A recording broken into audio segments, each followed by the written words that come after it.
असद रजा साहब हमारे साथ मौजूद हैं, DIG साउथ हैं। बहुत शुक्रिया असद साहब। असद साहब, अब तफ्तीश में पेशरफ्त से मुतालिक कुछ हमारे पास डिटेल थी जो हमने शेयर की हैं, कुछ आप इन वाक़यात से मुतालिक बताइए और क्या पता लग सका और कैसे पहुँचे थे। सबसे पहले तो इनकी शनाख्त ही बताइएगा, फोरेंसिक्स के थ्रू हुई थी, फिंगरप्रिंट्स के ज़रिए हुई थी, कैसा हुआ था ये सारा मामला बढ़ा था आगे? जी, thank you very much for inviting me over. बिल्कुल ऐसा ही है कि ये 28 की सुबह जो है लोकल पुलिस को दो अनआइडेंटिफाइड मर्द और औरत की जो है डेड बॉडीज वो मिली थी और चूंकि दोनों को बहुत कोल्ड ब्लडेड तरीके से हलाक किया गया था तो पुलिस ने इसको बड़ा सीरियसली देखा और फोरेंसिक एविडेंस जो है वो इकट्ठी की गई और चूंकि उनकी बॉडी से कोई हमें ऐसी चीज नहीं मिली थी, ना कोई दस्तावेज, ना कोई ID कार्ड, ना कोई ऐसा कोई सामान, तो हमने बहरहाल इसको जब आइडेंटिफाई करवाया तो वो दोनों जो हैं वो गुजरांवाला के जो है वो रहायशी निकले। फिर जब इसको फर्दर प्रोब किया गया तो हमें पता चला कि ये दोनों जो खातून और ये जो मर्द है ये वहां से गुजरांवाला से भाग कर आए थे और जैसे कि आपने बताया कि जो ऑनर किलिंग है सो कॉल्ड, वो बिल्कुल एक खानदानी समाजी सतह के ऊपर बहुत सीरियस इशू है और उसमें कानूनी पेचीदगियां भी हैं। जैसा कि ये खातून और ये जो मर्द है ये दोनों गुजरांवाला में इन्होंने जो है वो इकट्ठे वहां से घर से भाग गए थे, तो उसके लिए 17 तारीख को इनके खिलाफ एक पर्चा दर्ज कर लिया गया 365B के अंदर, जिसमें जो हलाकशुदा जो था साजिद वो इसमें मरकजी मुल्जिम था और उसके अलावा उसका दोस्त एहतशाम जो था वो भी शामिल था। पर जब पुलिस ने इन्वेस्टिगेट किया, इसको बैक ट्रैक किया, तो दोनों मर्द और औरत और उसके अलावा एहतशाम ये पंजाब से जो है वो छुपते छुपाते फिर ये यहाँ पर आके कराची में अब्दुल्ला शाह गाजी के मज़ार पर पहुंचे। फिर वहां से इन्होंने अपने कुछ दोस्तों से रब्ता किया जो कि नुसरत भुट्टो कॉलोनी में रहाइश पजीर थे, जो कि उनके खानदानी फ्रेंड्स थे, तो वहां से उनको मज़ार से ला के उनको नुसरत भुट्टो कॉलोनी जो है जो कि वेस्ट जोन के अंदर है वहां पर उनको ठहराया गया। वहां पर उनके जो दोस्त हैं उनके पास से कुछ रहाइश पजीर रहे। इसी असना में जो इनके पीछे जो लोग थे जो जिन्होंने FI कटवाई थी गुजरांवाला में और उसके अलावा जो उनके फैमिली एंड फ्रेंड्स थे वो फिर उनका हमें क्या ने करीब से ही है कि ये वहां पर उनको परसू करते हुए पीछे आए हैं और उन्होंने आके यहाँ पर जो लगता है कि असद रजा साहब ये परसू करना मतलब फिर कराची तक पहुंच जाना, ढूंढ भी लेना उनको और फिर मार भी देना, बीच में कोई और भी इनसाइड खबर मिली होगी परहैप्स जिन्होंने इनको पनाह दी, जहाँ जिस कॉलोनी में ये रह रहे थे वहाँ से किसी ने मुखबरी की, किसी ने बताया, वरना कितना आसान है किसी को ढूंढ लेना कराची जैसे शहर में। जी हाँ, आप ठीक कह रही हैं, मगर उसमें एक तो ये चीज है कि जो एहतशाम नामी आदमी है जो कि बेसिकली जो उसका साजिद का जो है वो बहुत करीबी दोस्त था,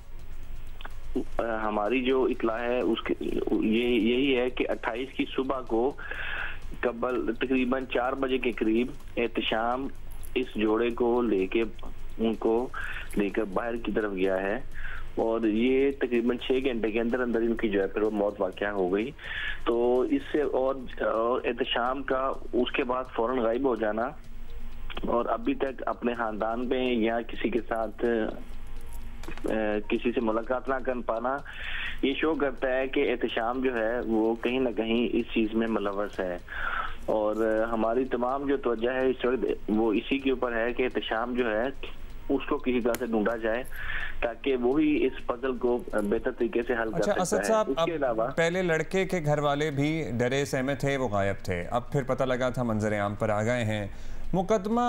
कहाँ दर्ज हुआ है, किसकी मुद्दत में दर्ज हुआ है? ये इंटर प्रोविंशियल मामला भी है, सो इसलिए भी इसमें कानूनी पेचीदगियाँ बहुत ज़्यादा हैं, ये हमें ज़रा बता सकते हैं? पहले था कि जी अगर वो लड़के के घर वाले ना मंजर आम पर आए और ना उन्होंने परसू किया तो सरकार अपनी मुद्दत में मुकदमा दर्ज करेगी, क्योंकि बेसिकली 2 सूबों का मामला है। तो आप और ये निकाह भी जो हुआ है, ये निकाह कराची में हुआ इनका या गुजरांवाला से निकाह करके आए थे ये? नहीं जी, ये जो निकाह है वो जैसे मैं बता रहा हूँ कि 17 को पर्चा हुआ और ये लोग फिर कराची आ गए 19 तारीख को। उसके बाद निकाह जो है वो पहले तो साजिद जो है उसने वो मुसलमान हुआ और फिर उससे 2 दिन बाद उसने कराची सिटी कोर्ट जो है यहाँ पर जस्टिस ऑफ पीस के सामने जो है वो निकाह कर दिया, उनके साथ अपनी जो सना उसके साथ निकाह कर दिया और वो शादीशुदा हो गए दोनों। अब बात ये है कि एज सच एक बहुत ज्यादा कॉम्प्लिकेटेड नहीं है प्रोविंशियल सतह के ऊपर, सूबाई सतह के ऊपर, और हमने ऑलरेडी जो है गुजरांवाला पुलिस के साथ मिलके उनके जो मुल्जमान हैं, जो हमें दिखाई दे रहा है कि जो इसमें इन्वॉल्व हैं, उनके घर पर रेड्स की हैं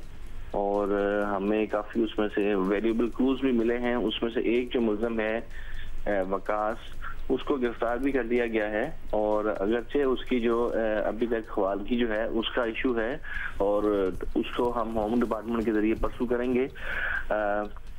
मगर दिखाई यही देता है कि जब दोनों की वो दोनों जो अफराद हैं मर्द और औरत वहां से भागकर आए और यहाँ पर आके उन्होंने पनाह ली, तो दोनों की फैमिलियां जो हैं वो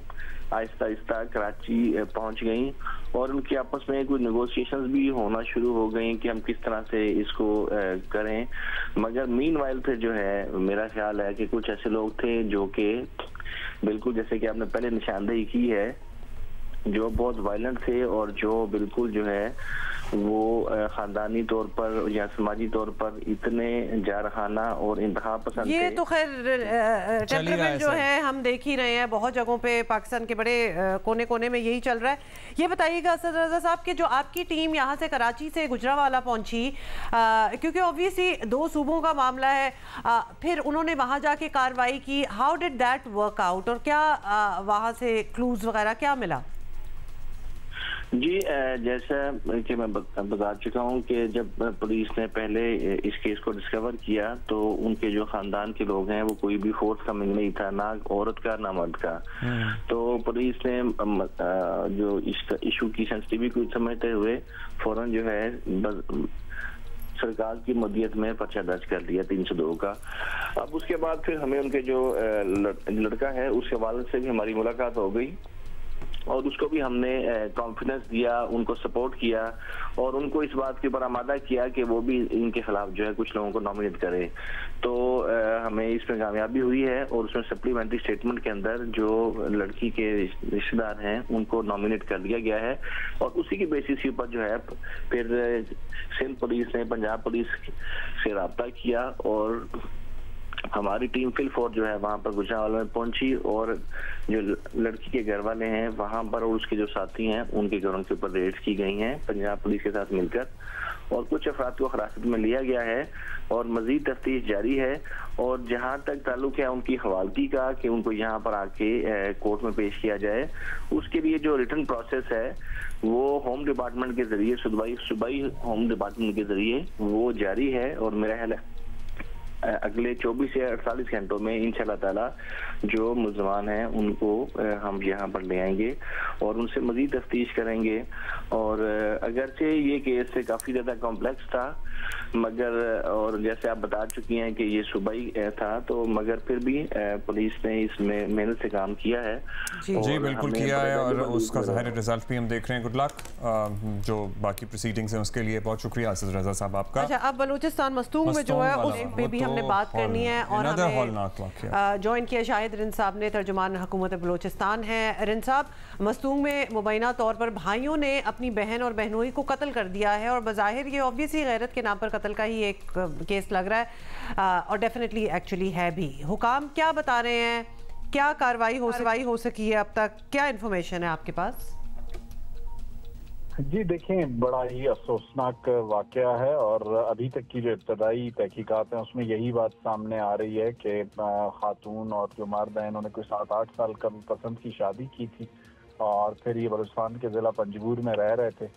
कुछ अर्सा काबिल इस फैमिली के दरमियान कोई राजीनामा हुआ और फिर लड़की के जो भाई हैं, खातून के जो भाई हैं, उन्होंने मदऊ किया था किसी दावत पे अपनी बहन को और बहनोई को और वो जैसे ही मस्तूंग की हुदूद में पहुंचे हैं तो फिर उन पर हमला करके उन्हें कत्ल किया गया। बज़ाहिर जो शवाहिद हैं वो इसी किस्म के हैं।